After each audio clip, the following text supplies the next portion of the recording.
네, 장로님께서 나오셔서 하나님의 말씀 전하여 주시겠습니다. 네, 하나님의 말씀 빌립보서 2장 오늘 두 군데 보겠습니다. 빌립보서 2장 21절 제가 봉독합니다. 모든 이가 자기 자신의 일을 구하고 예수 그리스도의 일을 구하지 않는다. 너희가 디모데의 연단을 아는 바와 같이 자식이 아버지에게 하듯 복음을 위해 그가 나를 섬겼다. 디모데 후서 1장 디모데후서 1장 3절부터 8절까지입니다. 봉독합니다. 내가 밤낮으로 기도하는 가운데 항상 너를 기억하며 깨끗한 양심으로 조상 때부터 섬겨오는 하나님께 감사하고 내가 너의 눈물을 기억하며 너를 보기 원하는 것은 내가 기쁨으로 충만하게 하려는 것이다. 나는 내 안에 있는 거짓 없는 믿음을 기억하니 이 믿음은 먼저 너의 외할머니 로이스와 내 어머니 유니게 안에 있던 것인데 내 안에도 있는 줄을 내가 확신한다. 그러므로 내가 너로 생각하게 함은 나의 안수함으로 내 안에 있는 하나님의 은사를 다시 불일듯 하게 하려는 것이다. 하나님께서는 우리에게 두려워하는 영이 아니라 능력과 사랑과 절제의 영을 주셨다. 그러므로 너는 우리 주님의 증거나 주님을 위하여 갇힌 자 된 나를 부끄러워하지 말고 하나님의 능력을 따라 복음과 함께 고난을 받아라. 오늘은 디모데라고 하는 사람에 대해서 함께 말씀을 나누겠습니다. 오늘 말씀의 제목은 디모데의 신앙입니다. 디모데는 여러분들 잘 아시는 사도 바울의 계승자입니다. 사도 바울에게도 많은 제자들이 있었지만 이 디모데야말로 사도 바울이 특별히 아끼고 사랑하는 제자였고 이 디모데를 자식과 같이 사도 바울은 여겼으며 또 진심으로 사랑했습니다. 그리고 디모데 역시 이 사도 바울을 자식이 아버지에게 하듯 하는 마음으로 사도 바울을 섬겼습니다. 디모데는 사도 바울이 1차 전도여행 할 때 사도 바울로부터 복음을 받고 그리고 그리스도를 영접하게 된 사람입니다. 그리고 2차 전도여행 때 이 사도 바울과 더불어서 전도여행을 떠났고 그 3차, 4차 때에는 사도 바울이 그 로마로 압송돼서 로마에 가서 복음을 감옥에 갇혀 있는 동안에 복음을 전하는데 이 디모데가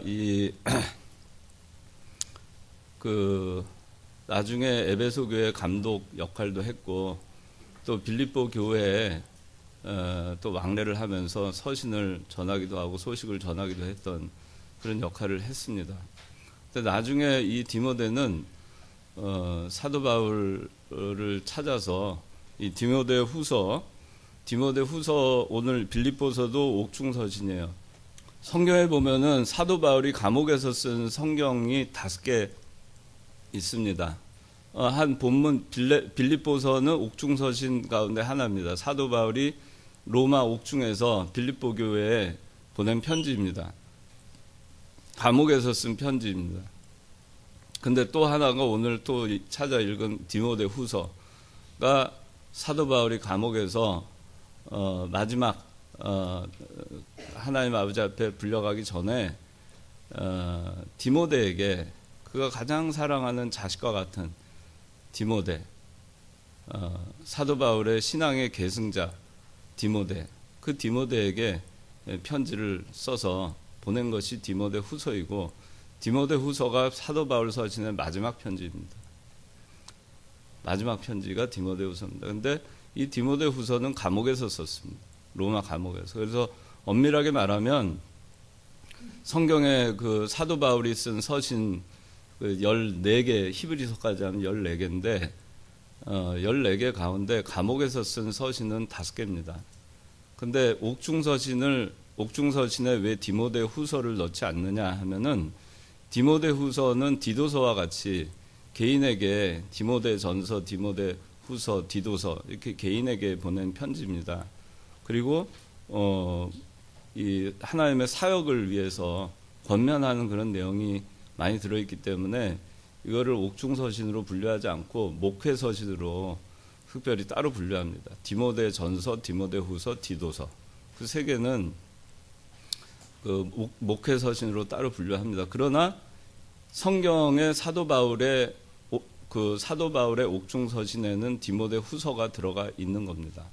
그리고 사도 바울의 서신 가운데 마지막 하나님 아버지 앞에 불려가기 전에 쓴 편지가 디모데 후서입니다. 그래서 오늘 빌립보서 옥중서신 감옥에서 쓴 편지 하나, 그 다음에 디모데 후서 사도 바울이 감옥에서 쓴 편지 둘, 그렇게 해서 이 디모데의 신앙에 대해서 표현하고 있는 것을 오늘 살펴보도록 하겠습니다.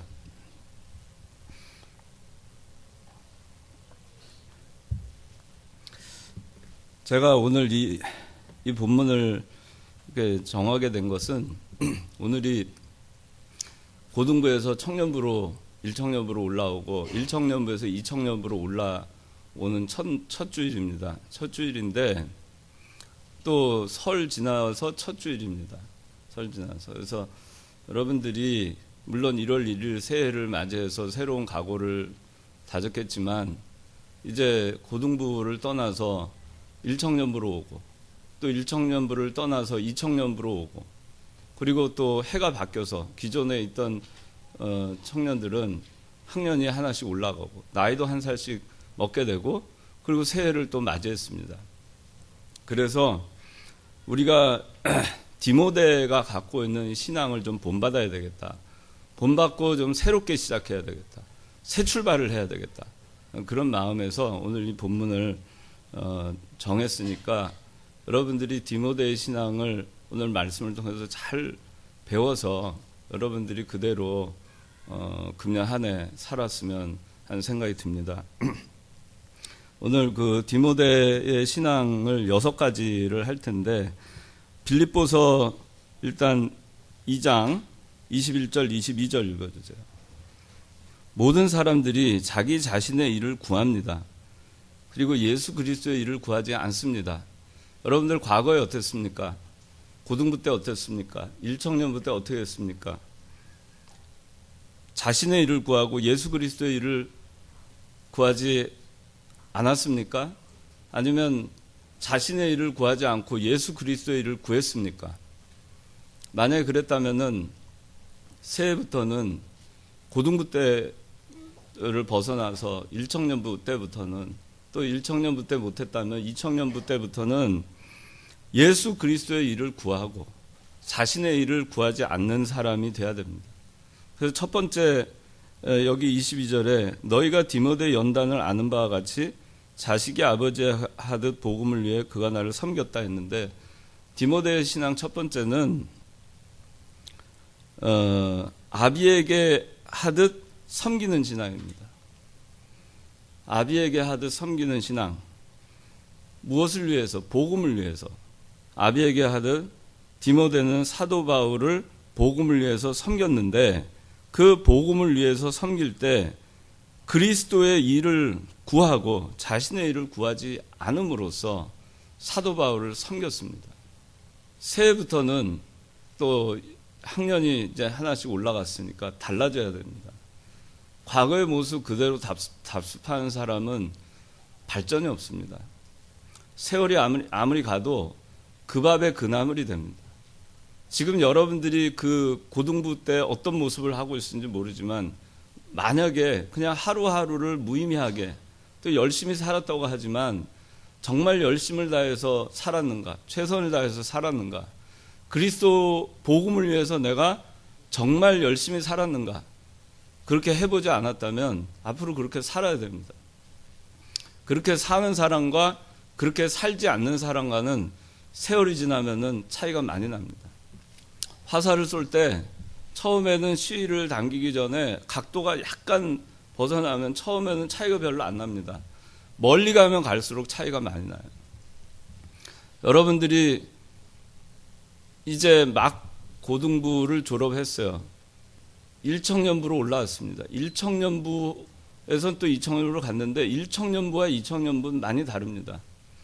일청년부는 이제 고등학교 때 고등학교라는 그 갇혀져 있는 또 그 수능이라든가 또 취업이라든가 이런 것 때문에 여러분들을 얽매이고 그런 거에 여러분들이 가두어져 있었어요.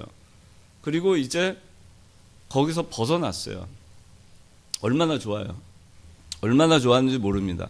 우리 때는 머리를 빡빡 깎고 다녔고 교복을 입고 다녔어요.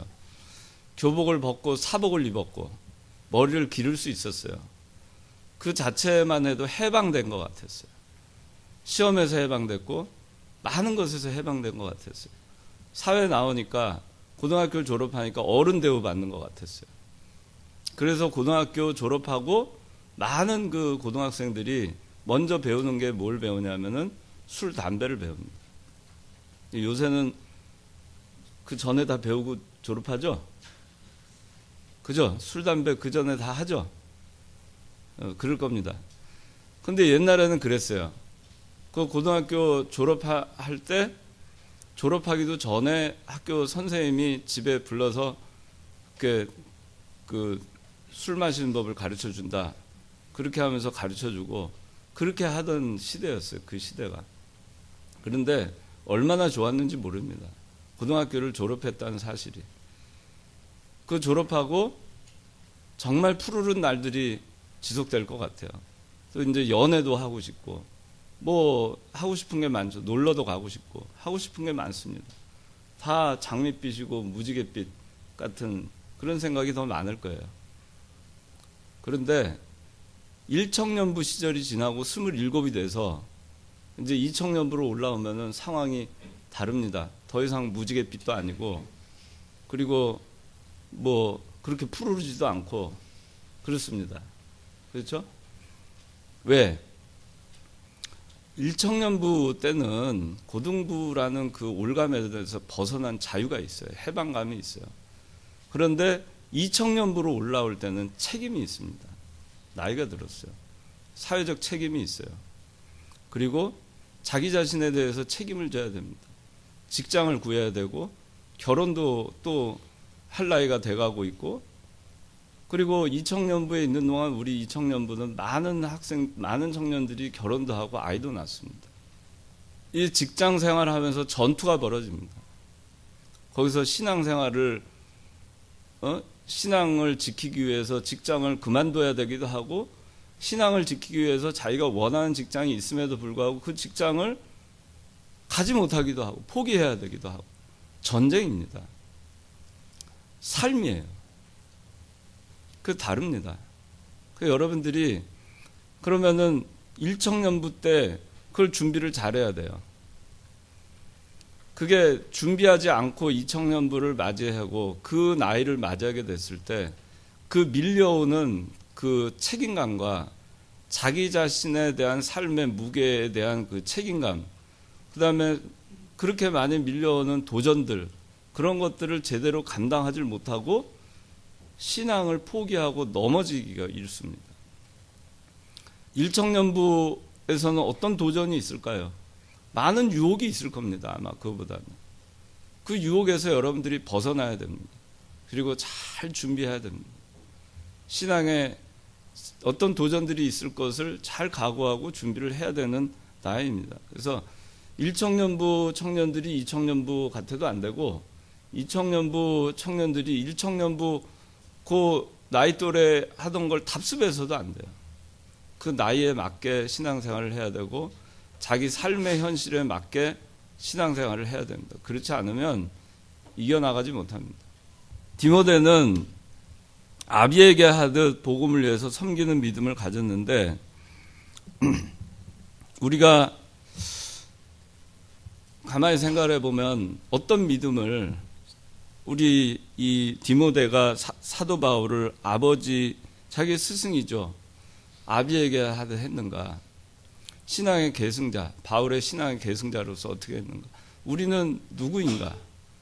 우리는 누구에게서 배웠는가? 어디서 났는가? 디모데 후서 3장 14절에는 이렇게 나와 있습니다. 그러나 너는 배워서 확신하는 것들 안에 머물러라. 내가 누구에게서 배웠는지 알며, 이렇게 되어 있어요. 우리는 누구한테서 배웠는가? 여러분들이 그걸 잘 알아야 됩니다. 또 잘 배워야 됩니다. 자기가 배운 것을 잘 간직해야 됩니다. 그거를 잊어버리는 사람들은 인생관을 뚜렷하게 세우고 신앙관을 똑바로 세워서 인생을 직진해 나갈 수가 없어요.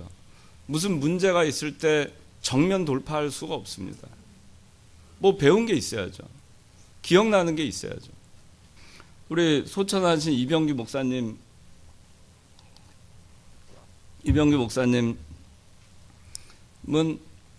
이기선 목사님한테 배웠다고 여러분들 알고 있죠? 우리 아마 나이 어린 청년들 모를 수도 있어요. 이기선 목사님한테 배웠어요. 또 김현범 목사님한테 배웠어요. 그리고 이병규 목사님한테 우리가 배웠습니다. 저도 배웠어요. 이기선 목사님은 이북에서 일제시대 때 신사참배를 반대하고 그 말씀 10계명, 1계명, 2계명을 지키기 위해서 투옥이 됐고 모진 고문을 받고 해방을 맞아서 그래도 순교를 못하고 추록한 목사님입니다. 순교한 목사님들 많죠. 또 남한에는 한상동 목사님이라고 있었어요. 이병규 목사님은 한상동 목사님한테도 영향을 받았어요. 그런데 그 이병규 목사님이 스승으로 했던 그 이기선 목사님한테 신사참배를 거부하는 신앙을 배운 거예요. 말씀 하나, 10계명, 1계명, 내 앞에 다른 신 두지 마라, 우상 앞에 절하지 마라, 이 말씀 한마디를 지키기 위해서 목숨을 건 신앙을 스승한테서 배운 겁니다. 그리고 김현범 목사님한테 진리의 깊은 세계를 배웠어요. 그 스승이 없었으면 이병규 목사님이 없었을 거예요. 이병규 목사님과 같이 그 이기선 목사님이나 김현범 목사님한테 배운 분들이 많이 있습니다. 그런데 다 이병규 목사님 같이 됐어요? 그렇지 않아요. 제자라고 해서 다 똑같은 제자가 아닙니다. 그 가르침을 잘 명심하고 또 그대로 살려고 노력하고, 그것이 그리스도 때부터 내려온, 초대교회 때부터 내려온, 그리고 개혁주의, 청교도, 그렇게 해서 내려온 그 신앙을 계속 이어서 전통적으로 이어 내려온 그 신앙을, 그거를 섬기는 마음으로 아비에게 하듯이 그렇게 하지 않았으면은 아마 어려웠을 겁니다. 이기선 목사님은 그 이병규 목사님이 늘 말씀하시던 말씀, 첫째도 진실하라, 둘째도 진실하라, 셋째도 진실하라. 그거 우리 많이 들었죠. 그걸 우리가 어디 가서 배우겠어요? 전 세상에 어디 가서도 그렇게 가르침을 준 사람이 없어요. 제 인생에도 많은 영향을 미쳤습니다. 이병규 목사님이 여러분들 만날 때부터 첫째도 진실, 둘째도 진실, 셋째도 진실, 그 얘기를 하시면서 이기선 목사님이 이렇게 말씀하셨다라고 얘기했으니까 이기선 목사님을 제가 알았죠. 김현범 목사님 말씀하시면서 그랬어요. 김현범 목사님 말씀하시면서 목사님이 늘 하시던 말씀, 신앙 양심 똑바로 해라, 삼가 조심해라, 일심정력해라. 그게 많이 하셨죠? 잘 알죠? 그 김현범 목사님의 가르침을 늘 마음속에 새기고 그걸 반복해서 그대로 살려고 하셨어요. 진리는 반드시 이긴다. 이병규 목사님 가르침입니다. 진리는 반드시 승리한다. 이 목사님 가르침이에요. 또 우리한테 그런 얘기 많이 하셨죠. 물질선, 인정선, 생명선 끊어야 된다. 그거 여러분들 우리 교회 말고 딴 데서 어디 가서 들어본 사람이 있어요? 없어요. 제가 다른 교회 다니는 그 참 독실한 크리스찬 우리 교회 말고 사회에서 만나는 그런 사람들이 여럿 있습니다. 근데 그 사람들이 어떤 문제를 가지고 고민을 할 때가 있어요. 그러면 저는 한마디로 끝내요. 물질선을 끊어라. 그러면 끝납니다. 그럼 그 얘기 처음 들어본대요. 물질선 거기에 답이 있다는 거예요. 그 다음에 또 무슨 고민? 인정선 끊어라. 성경에 인정선 끊으라 했다. 그 말 한마디로 끝납니다. 그 가르침이 파워가 있어요. 생명선 끊어라. 그건 참 어렵죠. 그러나 우리는 그 가르침을 갖고 있습니다. 마음속에 품고 있어요. 아비에게 하듯 섬기는 마음을 우리가 갖지 않으면 이 모든 가르침은 다 그냥 소용없는 것이 되고 마는 것입니다. 섬기는 마음을 가져야 됩니다. 이 목사님한테 살아계시는 동안에 저는 아비에게 하듯 했는가? 제가 이 빌립보서 2장 22절을 굉장히 참 많이 되새겼어요. 이 목사님 생전에. 내가 내 일을 구하지 않고 그리스도의 일을 구하기 위해서, 복음을 위해서 이병기 목사님을 자식이 아버지에게 하듯 섬기는가? 그걸 참 많이 고민했습니다, 제가. 근데 그렇게 했는데 그래도 후회가 많이 돼요. 근데 여러분들 그런 마음으로 그리스도의 복음을 위해서 교회를 섬기고 하나님의 일을 해야 됩니다. 그리고 여러분들을 가르치는 분들에 대해서, 인도자들에 대해서 여러분들이 그걸 귀한 줄 알아야 돼요. 제가 여러분들한테 귀하게 여김을 받고자 함이 아닙니다. 여러분들이 스승을 귀하게 여기지 않는 마음을 가진 사람이 그 스승으로부터 배울 수 있는 것은 없습니다. 아무리 부족한 사람으로부터도 배우고자 하는 마음이 있는 사람은 타산지석이 돼서 배웁니다. 아무리 좋은 가르침을 줘도 섬기는 마음, 배우고자 하는 마음, 존경하는 마음, 따르고자 하는 마음, 그런 마음이 없는 사람들에게는 다 그냥 허공에 메아리치는 그런 것들이 되고 마는 것입니다. 아비에게 하듯 섬기는 믿음, 이걸 가져야 됩니다. 이 얘기가 좀 길어, 첫 번째 이게 좀 긴데, 그래도 좀 하고 이렇게 할게요. 근데 여러분들 아마 제가 여러분들을 인도할 때, 이 청년분은 저 인도를 받으니까, 인도를 받을 때 아마 때로는 섭섭하기도 하고 또 시험에 들기도 할 수 있습니다. 제가 야단을 치거나 책망하거나 할 때 서운할 수 있습니다. 또 제가 또 사람으로서 또 이 인도자로서 부족한 모습이 드러날 때 여러분들 실망할 수 있습니다. 그런데 저도 그랬어요. 저도 이병기 목사님 아주 가까이서 뵈면서, 목사님도 사람이기 때문에 부족한 면을 많이 봤지만 또 제가 개인적으로 또 섭섭한 그런 면들도 때로는 있었어요. 그런데 저희 아버지가 저한테 늘 뭐라고 얘기하셨냐면, 일하다가 이 목사님께 섭섭해도 무조건 이 목사님 받들어라, 그렇게 가르쳐 주셨어요. 끝까지 이 목사님 받들어라. 그것이 하나님의 믿는 일 하는 것이다. 그렇게 말씀해 주셨어요. 그래서 제가 어떤 때는 섭섭해가지고 아버지한테 전화를 하면 아버지가 이 말씀 한마디로 제 마음을 다스려 주셨어요. 그러면서 하신 말씀이, 하나님의 교회만 잘 되면 된다. 하나님의 나라만 잘 되면 된다. 너는 찍기가 돼도 좋다. 너는 아무것도 아닌 게 돼도 좋다. 교회가 잘 되고 복음이 구원운동이 잘 되고 하나님 나라가 잘 되면 그걸로 네 몫을 다하는 것이다. 그 가르침이 없었으면은 아마 저도 그 많이 섭섭한 것만 생각하고 그랬을 겁니다. 여러분들 중요합니다. 일청년부 올라와서 이제 인도를 받을 때 인도자의 인도를 잘 받아야 됩니다.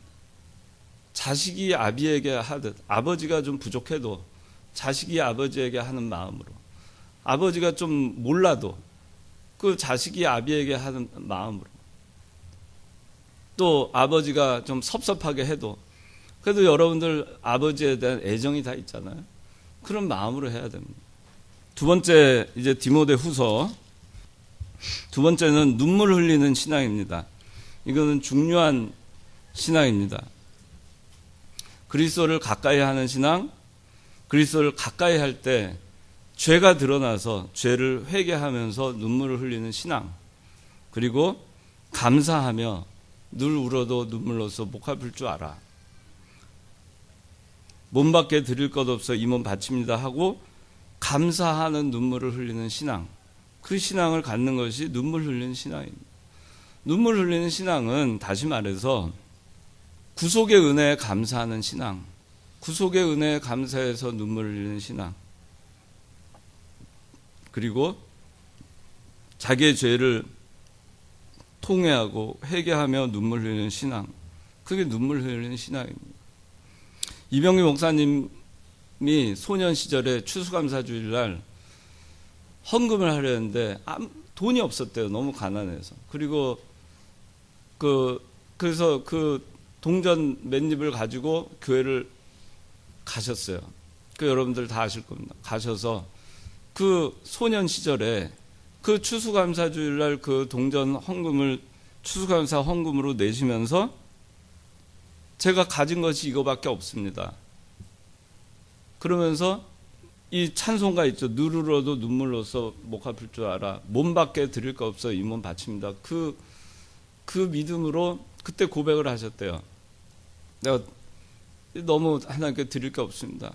제 몸을 바치겠습니다. 그때 결심한 거예요. 소년 때. 그래서 일생 하나님께 바친 신앙, 바친 삶을 사셨죠. 그 소천하시는 그날까지. 그래서 이 목사님이 이 찬송을 좋아해요. 늘 울어도 눈물로써 못 갚을 줄 알아. 몸밖에 드릴 것 없어 이 몸 바칩니다. 여러분들이 지나간 세월 동안에 어떻게 보냈는가를 생각을 해야 됩니다. 성경에는 예수님께서 그렇게 한탄하셨어요. 피리를 불어도 춤추는 자가 없고 애곡하여도 같이 눈물 흘린 자가 없다. 그만큼 사람들이 감정이 메마른 거예요. 기뻐하지도 슬퍼하지도 않는 거예요. 굉장히 건조한 그런 신앙생활을 하는 겁니다. 그런데 우리가 눈물 흘리는 신앙이 있어야 됩니다. 우리가 지난날 뭐를 잘못했는가? 지난 한 해 동안 내가 하나님 앞에 바로 살았는가? 정말 그리스도를 위해서 내가 열심히 살았는가? 내가 세상으로 나가서 방탕하게 살지는 않았는가?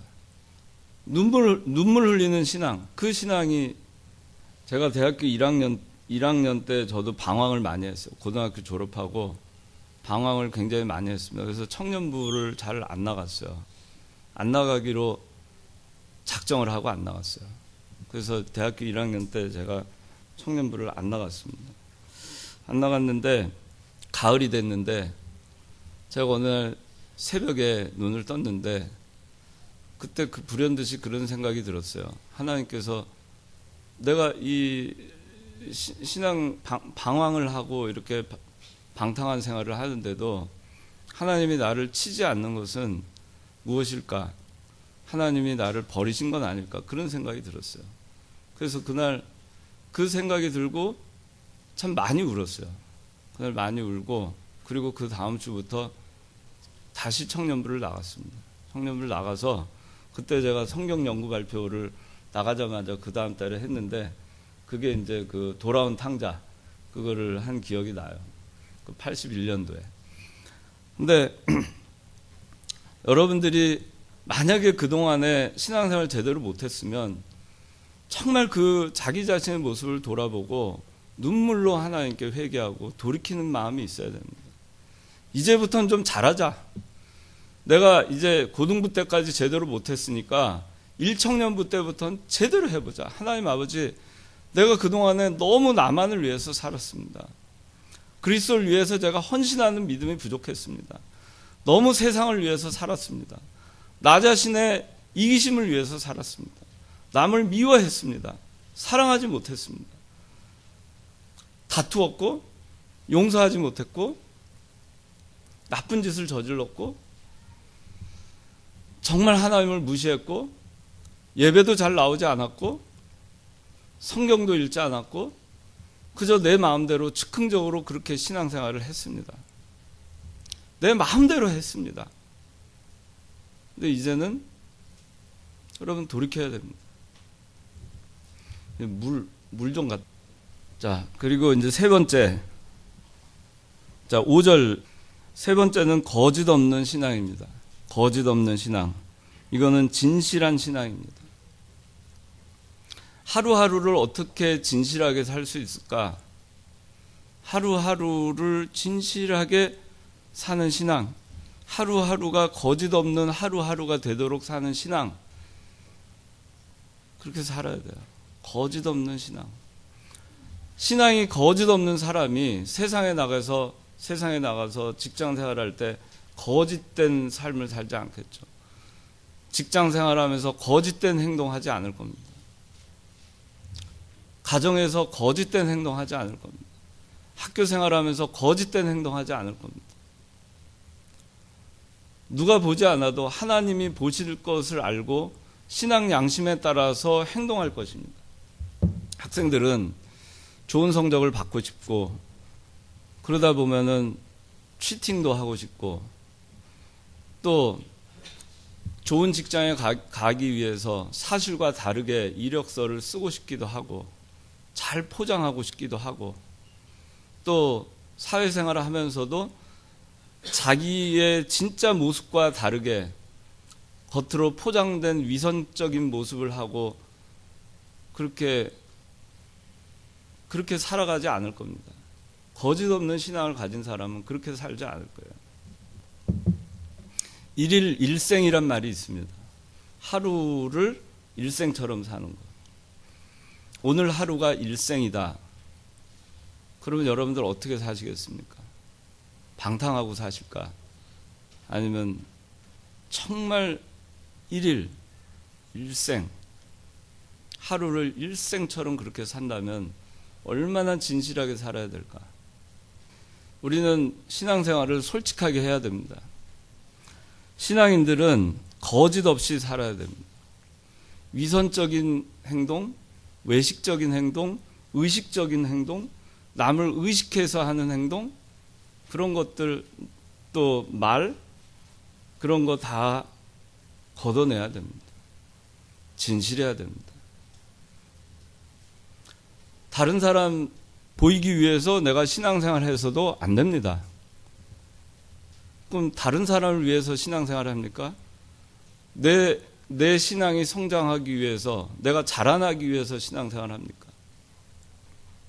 아니면 그리스도를 위해서 내가 바로 하는 것입니까? 누군가한테 좋은 사람으로 보이고 싶습니까? 그러면 진실한 것이 중요해요. 속은 진실하지 않은데 마치 바리새인들처럼 회칠한 무덤처럼 그렇게 거짓된 신앙으로 우리가 살아서는 안 됩니다. 여러분들이 정말 진실되게 하나님 아버지 앞에 바로 하는 신앙을 가진다면은 여러분들이, 저는 그렇게 생각해요. 자기 인생에도 가치관이 있잖아요. 인생관이 있잖아요. 신앙에도 신앙관이 있어야 돼요. 그거는 하나님과 자기와의 신뢰관계를 형성하는 겁니다. 보이지 않는 하나님과 약속한 거예요. 그 약속을 자기가 어떻게 지켜가느냐. 그거는 누가 알겠습니까? 자기만 알아요. 그러면 어떻게 해야 되는가? 누가 내 신앙을 좋은 신앙인이라고 보여지기를 원합니까? 그게 뭐가 중요합니까? 내가 진짜 좋은 신앙인이 되는 것이, 그것이 중요한 것입니다. 그러면 어떻게 해야 될까요? 여러분들이 사회에 나가서 어떻게 살아야 되겠으며, 주일이 되면 여러분들이 어떤 포지션을 취해야 되며, 예배 시간이 됐을 때는 어떻게 해야 되며, 답이 나오는 겁니다. 신앙생활이 그렇게 복잡하지 않습니다. 굉장히 단순해요. 그냥 거짓되지 않는 신앙을 가지면 됩니다. 진실하기만 하면 됩니다. 내가 하나님 앞에 진실하면 그럼 어떻게 하겠어요?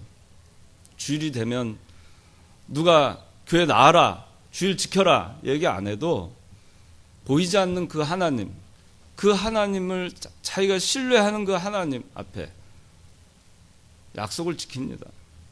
주일이 되면은 누구에게 보이기 위해서 교회 나오는 것도 아니고, 누구 친구에게 보이기 위해서도 아니고, 인도자에게 보이기 위해서도 아닙니다. 자기와 하나님과의 약속입니다. 그래서 와서 예배를 드리는 것입니다. 주일 성수를 하는 겁니다. 그건 자기와 하나님과의 약속이에요. 제가 지난주 우리 이청년부 청년들이 많이 빠져가지고 책망을 많이 했습니다. 여러분들 그 몸이 만약에 많이 아프면 회사에 결근합니까? 여러분들은 너무 쉽게 제낍니다. 주일을 너무 쉽게 제껴요. 예배를 너무 쉽게 제낍니다. 저는 안타까워요. 저하고는 아무 상관없습니다. 다시 말하는데 여러분들 거짓 없는 신앙생활을 해야 됩니다. 내가 하나님과 나와의 약속에서 하나님께 내가 어떤 신앙으로 내가 살아야 되겠는가, 그 신앙관을 철저하게 수립하고 그렇게 하고 그 약속을 지키고 사는 사람은 보지 않아도 돼요. 저는 그런 사람은 사회생활 보이는 사람 앞에 신의를 지키는 사람이라고 난 생각합니다. 그렇지 않겠어요? 보이지 않는 하나님 아버지 앞에 신의를 지키는 그런 신앙을 가진 사람은 딴 거 보지 않아도 됩니다. 믿을 수 있어요, 그 사람은. 보이는 사람 앞에 당연히 신의를 지키겠죠. 그런데 여러분들은 거꾸로입니다. 보이는 사람들 앞에는 그 사람을 의식하느라고, 그 사람 때문에 또 자기한테 불리한 뭐가 있을까봐 회사는 나갑니다. 학교는 나갑니다. 근데 교회는 제낍니다. 예배도 제낍니다. 여러분들이 하나님에 대해서, 그리스도에 대해서 생각하는 여러분들의 정도가 이 정도밖에 안 돼요. 제가 저를 자랑하고자 해서 얘기하는 게 아니고, 제가 이렇게 강단에서 주일날 와서 설교를 한 게 지금 18년째입니다. 창관교회에서는. 제가 여기 오기 전에도 매주 설교를 했습니다. 딴 데에서 한 것까지 하면 24년을 했습니다. 주일날. 제가 몸이 아프다는 이유로 설교를 제낀 적이 없습니다. 여러분들은 왜 예배를 제낍니까? 왜 주일을 제낍니까? 반성해야 됩니다. 그거는 거짓된 신앙이에요. 옳지 않은 거예요. 거짓 없는 신앙이라고 하는 것은 하나님 아버지 앞에 옳지 않은 행동을 하지 않는 신앙이에요. 외식적인 행동하지 않는 신앙입니다. 누가 보거나 말거나, 비가 오나 바람이 부나 눈이 오나 태풍이 부나 자기 몸이 날려가고 휩쓸려 가도 그 자리에 서 있는 신앙이, 그것이 거짓 없는 신앙이에요. 시류에 따라서 바뀌고, 환경에 따라서 바뀌고, 자기 상황에 따라서 바뀌고, 자기 신체 조건에 따라서 바뀌고, 그거는 옳지 않아요. 여러분들이 그런 신앙생활로 하기 때문에 사회에 나가서도 결국엔 여러분들 그렇게 살 것입니다. 나는 그렇게 생각해요. 어떻게 보이지 않는 하나님 앞에 바로 하지 않는 사람이 적어도 자기가 자기를 구원해줬다고 하는, 자기 생명을 살려줬다, 영원한 천국으로 나를 인도한다, 나를 자식으로 삼아줬다, 그렇게 고백하는 그 하나님에 대해서 세상에 자기 직장의 보스만도 못하게, 직장 상사만도 못하게 생각합니까? 학교의 선생님만 못하게 생각합니까? 교회에서 가르치는 인도자에 대해서 학교 선생님이나 자기 친구 발끝에 때만도 생각 못하지 않나 생각할 때가 있어요. 교회를 빠진다고 해도 얘기를 하길 하나, 그냥 빠지고 싶으면 빠지는 겁니다. 그게 여러분들 옳다고 생각합니까? 그게 옳은 태도입니까? 그게 배우는 자세입니까? 그거 옳지 않아요. 그렇게 여러분들이 살면 그 여러분들 산대로 여러분들이 그거를 받게 돼 있어요. 그렇게 하는 사람이 딴 데 가서 진실되게 거짓되지 않게 잘하겠습니까?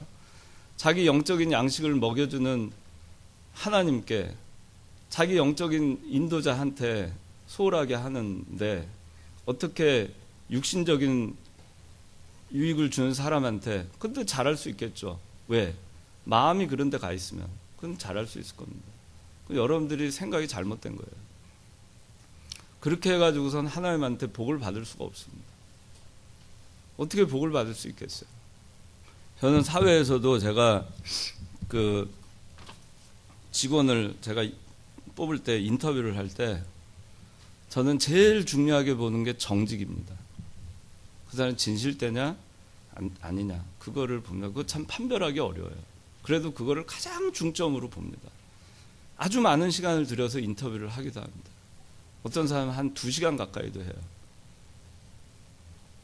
왜 그러느냐? 막상 뽑아놨는데 이력서나 이런 데는 굉장히 번들어라 하고 참 인터뷰할 때 말도 잘하고 하는데 진실되지 못한 사람은 어떠냐면은 무슨 사고가 나도 사고 난 거에 대해서 정직하게 보고를 하지 않습니다. 숨깁니다. 나중에 더 큰 사고가 나서 발각될 때까지 숨깁니다. 문제가 생겼을 때 자기가 수습하려고 합니다. 왜? 혼날까 봐. 징계받을까 봐. 그건 거짓된 거죠. 진실한 사람은 용기 있습니다. 자기가 깨지고 박살이 나고 쫓겨나도 정직하게 얘기합니다. 그리고 너 나가. 그래도 나갈 각오하고 정직하게 보고하는 겁니다. 그게 예수 믿는 사람들이 할 일이에요. 그런데 우리 모습 어때요? 여러분들 모습 어때요? 세상에 나가서 그리스도인답게 삽니까?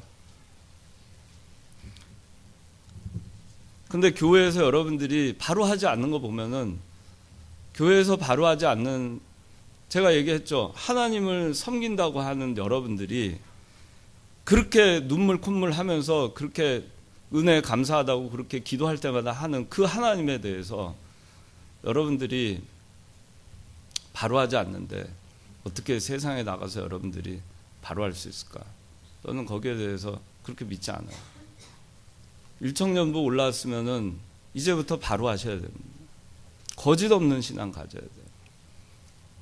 말과 행동이 일치해야 됩니다. 세상에 나가서도 정직해야 됩니다. 그 다음에 5절 네 번째는 전통적인 신앙입니다. 네 번째는 전통적인 신앙을 가져야 됩니다. 좋은 전통적 신앙을 물려받는 그런 참된 신앙을 가져야 됩니다. 디모데후서 아까 3장 14절 읽었지만 너는 배워서 확실한 것에 머물러라. 내가 누구에게서 배웠는지를 알며 그랬습니다. 우리 교회는 전통이 있습니다. 여러분들 그 전통, 좋은 전통은 잘 계승해야 됩니다. 좋지 못한 전통은 바꿔야 되겠죠. 좋은 전통은 우리 교회, 우리 교단이 가지고 있는 거 우리가 잘 이어가야 됩니다. 경건주의, 청교도 정신, 기도 생활하는 거, 성경 본문 중심, 말씀하는 거, 성경만 가르치는 거, 1월, 5월, 8월 사경회 하는 거, 교역자 산기도 하는 거, 성수주의를도 다른 교회 성수주의라고 다르죠. 우리 교회는 주일날 여행도 안 되고 오락도 안 되고 TV 보는 것도 안 되고 공부도 안 되고 직장도 안 되고 시험 보는 것도 안 되고 안 되는 게 많죠. 성경 말씀의 가르침이니까 그대로 가르치는 겁니다. 저는 여러분들 그런 거 가지고 고민하는 사람들이 있어요. 주일날 아니 다른 교회는 저기 그 주일날 어디 다 놀러 가는데요. 예배 다 드리고 또 예배 드리고 출근하는데요. 예배 드리고 할 일 다 합니다. 그렇게 믿는 게 맞지 않아요? 그걸 물어볼 수 있어요. 저도 그렇게 한때는 생각했으니까 그렇다고 그렇게 해본 적은 없지만 그런 의문이 많이 생겼습니다. 그런데 제가 내린 결론은 뭐였냐면은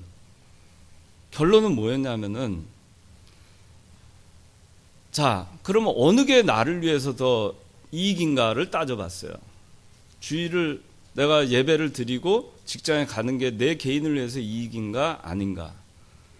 주일날 예배만 드리고 그리고 여행을 가는 게 나한테 더 좋은가 아닌가 따져봤어요. 나한테 다 좋더라고요. 그러면 나한테 좋은 것을 포기하는 거죠. 그것이 양심에 맞았어요. 내 양심에 꺼리끼지 않았어요. 그게 편안했습니다. 물질적인 면에서도 마찬가지였어요. A하고 B를 선택할 때 이것이 잘 분간이 안 될 때는 손해를 보는 쪽을 택했습니다. 그것이 마음이 편했어요. 그럼 나중에 천당 갔을 때 하나님이 야, 이 바보 같은 녀석아, 주일날 여행 가도 되는데 너 왜 안 그랬어? 이 바보 같은 녀석아. 주일날 시험 봐도 되는데 왜 안 봤어? 아니 주일날 예배 다 드리고선 TV 봐도 됐는데 아이 개그 콘서트도 보고 좀 하지. 하나님이 그러실까요? 그러지 않아요. 하나님은 중심을 보는 하나님이에요. 그 마음을 하나님께서 보신다면 그 마음이 어떤 마음에서 그런 결론을 내렸는지 아실 겁니다. 그러니까 여러분들이 뭐 신앙생활하면서 갈팡질팡할 거 없어요. 나한테 내가 신앙적으로 갈등이 있을 때는 내 육신에 손해가 나는 쪽을 택하면 간단합니다. 그런데 왜 갈등하는지 아세요? 내 육신의 손해를 안 보는 쪽을 잡고 싶으니까 갈등하는 겁니다. 그러니까 우리는 성수주의를 하는 거 이런 신앙을 가지고 있어요. 헌금 바구니 안 돌립니다. 다 잘 알죠. 강당 꾸미지 않고 주보 우리 교회 없죠. 우리 청년분 있지만. 근데 제가 예전에 합동축 여기 이 서울에 오기 전에 합동축도 나오고 미국에 있으면 감리교도 나왔어요. 주보에 어떤 것까지 실리냐면은 헌금 11조 100만 원 이상 한 사람 명단, 11조 뭐 10만 원 이상 한 사람 명단, 또 추수감사 헌금 뭐 100만 원 이상 한 사람 명단, 그 다음에 나머지 이렇게 주보에 나와요. 여러분들 좋아요? 우리 교회 주보 만들었으면 좋겠어요? 그렇게 해서 헌금자 명단 다 싣고 헌금 안 한 사람 다 알게 하고 무슨 헌금 그 여러분들 좋아요? 주보를 내가지고 누구는 소식을 전해주고 누구는 깜빡해가지고 안 하면 시험에 듭니다. 그걸 주보를 만들어가지고 손해보는 게 너무 많았어요. 그리고 주보를 통해서 목사님들은 교회 헌금 또 관리하는데 그걸 이용을 하고. 여러분들 오늘 기도원 가죠? 기도원 가세요. 제가 청년부를 81년부터 청년부를 했습니다. 88년까지. 청년부를 하는 동안에 그때도 매월 첫 주는 무조건 기도하러 갔습니다. 매월 첫 주 기도하러 갔어요. 그때는 봉원산을 갔습니다. 저기 차도 없어서 걸어서 갔어요. 창관교에서 걸어서 비가 오면 비가 오는 대로 눈이 오면 눈이 오는 대로 그냥 갔습니다. 봉원산에 가면 비 하나 막을 때 있는 줄 아세요? 그냥 나무 밑에서 했어요. 땅바닥에서 앉아서. 옛날에 청년들 그랬습니다. 그 장로님 옛날 얘기 하지 마세요. 그 얘기 할 수 있지만 그 기도하는 그 전통은 내가 청년부 때 그때도 그 전에도 있었고 지금 여러분들에게 이어오는 겁니다. 그 전통을 잘 계승해야 돼요.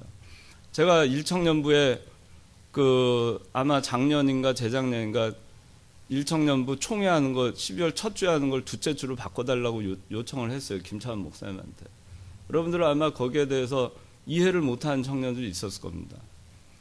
그러나 제 마음에는 기도가 매월 첫 주는 기도의 전통이 있고 매월 첫 주는 기도를 시작하는 것이 옳다.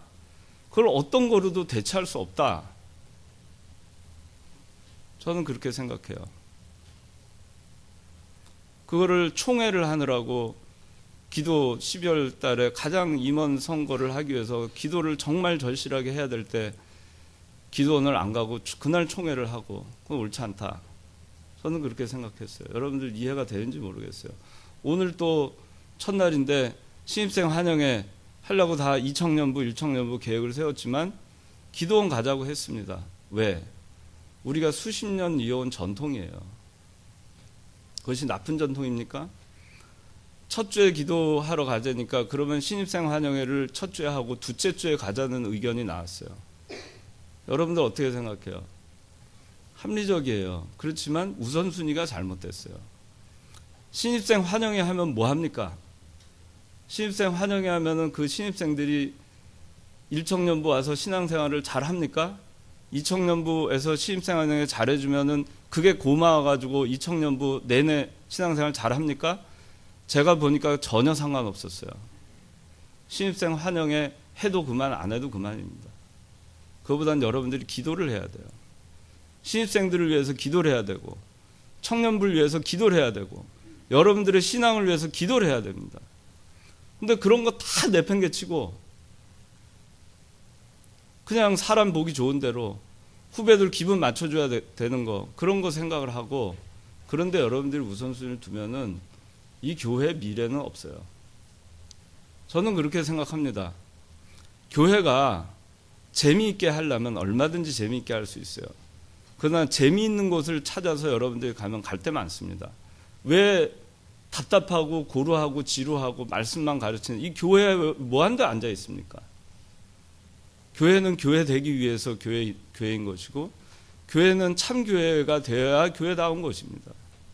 교회에서 성경을 가르치지 않고 교회에서 인본주의와 사람들 기분에 맞춰 하는 행사를 많이 하면 할수록 그거는 세속화되게 되어 있습니다. 그걸 여러분들이 알아야 돼요. 왜 그런 거를 하는가? 그들의 기분을 맞추기 위한 것인가? 하나님을 기쁘게 하기 위한 것인가?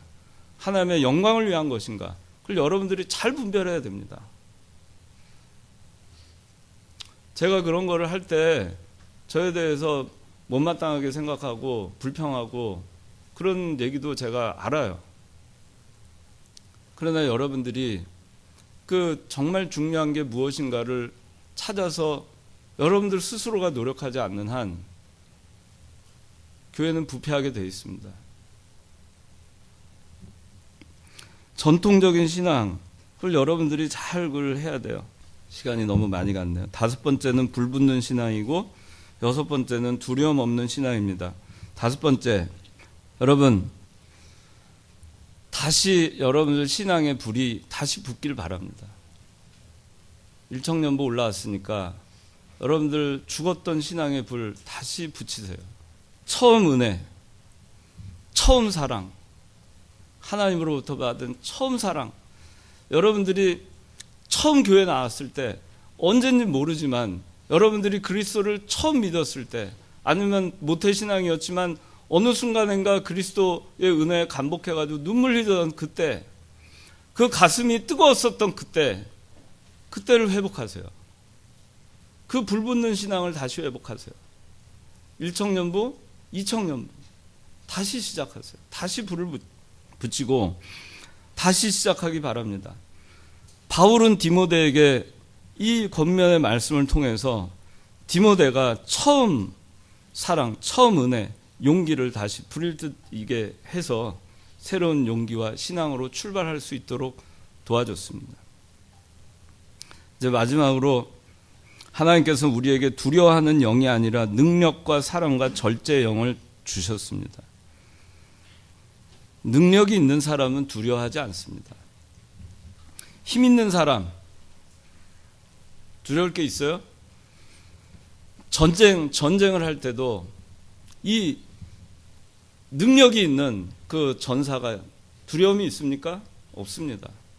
다윗이 두려웠습니까? 몸은 작았지만 만군의 여호와 이름으로 나갈 때 두려웠어요? 능력 있는 사람은 두렵지 않습니다. 능력 있는 신앙을 가진 사람은 두렵지 않습니다.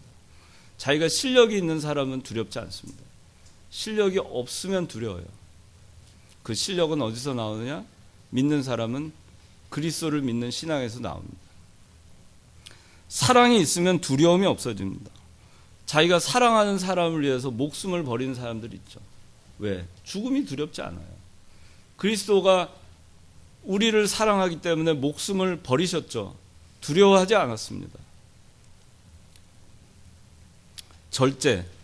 절제라고 하는 것은 뭔가를 계속 더 하고 싶은데 멈추는 거예요.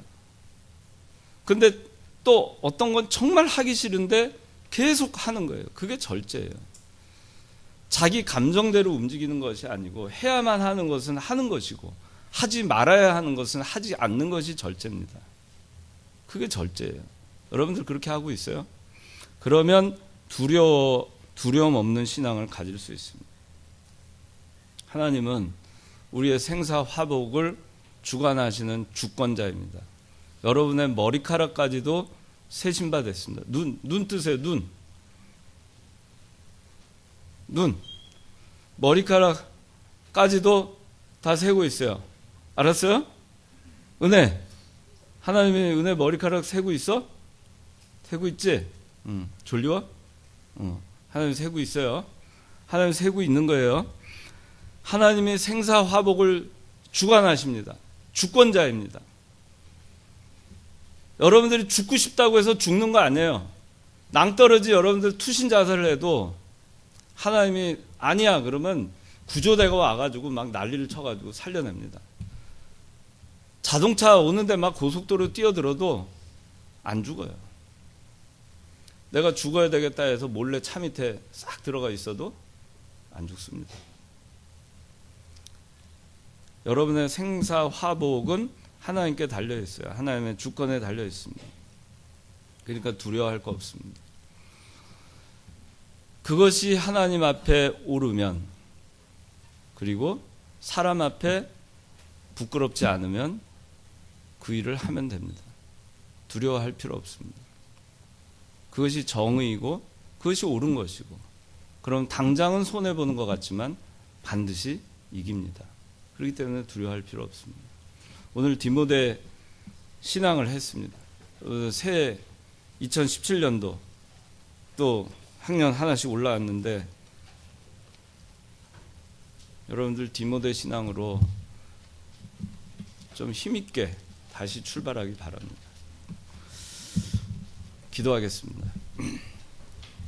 하나님 아버지 감사합니다. 디모데의 신앙, 우리 1청년부, 2청년부 청년들이 오늘 배운 말씀 잘 되새김질해서 이 신앙을 본받아서 저희들 금년 한 해 많이 자라나는 한 해가 될 수 있게 도와주시옵소서. 예수님의 이름으로 기도드리옵나이다. 아멘.